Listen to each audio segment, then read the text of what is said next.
Ore, saudara! Mancing di depan pintu, saudara!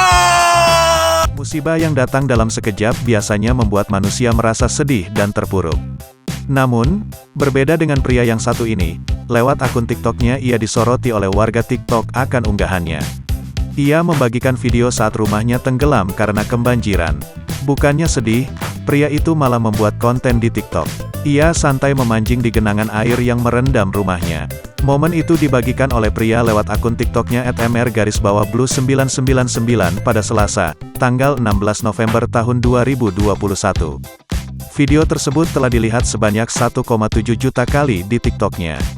Sambil menunggu ikan yang menyantap umpan pancingnya, pria itu dengan sabar menunggu. Senar pancingnya pun beberapa saat bergerak tanda ada ikan yang terjerat umpan. Masih sabar menunggu, pancingan pria itu pun kemudian berhasil menangkap seekor ikan. Pria itu kemudian kegirangan dan berteriak seketika. Pria itu kemudian menjawab lokasi rumahnya di Depok dan rumahnya telah direndam banjir selama 2 hari.